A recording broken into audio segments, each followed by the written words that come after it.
کون ہو تم بتاؤ تم کون ہو؟ میں، اس نے اپنی طرف اشارہ کر کے پوچھا۔ ہاں تم؟ میں یشب خان افریدی۔ اور میں ہیر دلاور خان۔ ہیر؟ یہ کیسا نام ہے؟ یشب کتنا عجیب نام ہے، وہ چادر کے اندر سے منہ بگاڑ کے بولی۔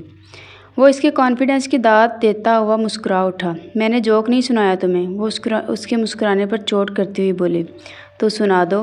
مجھے شوق نہیں ہے اجنبی گنڈوں سے فری ہونے کا، پر مجھے شوق ہے اجنبی چڑیلوں سے فری ہونے کا۔ تم نے مجھے چڑیل کہا؟ تم نے بھی تو مجھے گنڈا کہا نا۔ وہ تو تم ہو، تم بھی تو خوبصورت چڑیل ہو۔ ارے کس قدر بے شرم ہو تم، اکیلی سمجھ کر لائن مار رہے ہو۔ کیوں، تم پر لائن مارنا ممنوع ہے؟ یشب خان افریدی، اپنی حد میں رہو۔ ہیر دلاور خان، کیا آپ میری حدود بتا سکتی ہیں؟ ہٹو میرے راستے سے۔ وہ جوتا پہنتی ہوئی جانے کو تیار تھی۔ کہاں جا رہی ہو؟ تم سے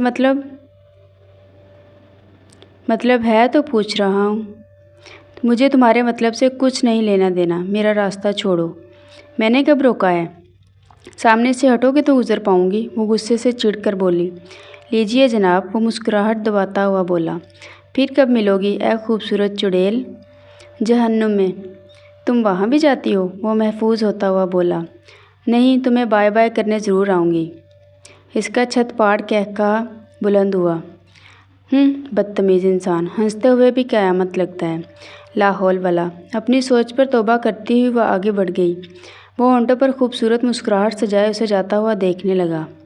تو یہ تھی یشب اور ہیر کی ان ایکسپیکٹڈ ملاقات۔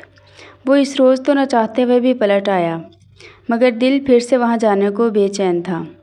ہو سکتا ہے وہ پھر ادھر آئی ہو۔ مجھے وہاں جانا چاہیے، بلا وجہ اس خوبصورت چڑیل کو سوچ کر 2 دن ضائع کیے میں نے۔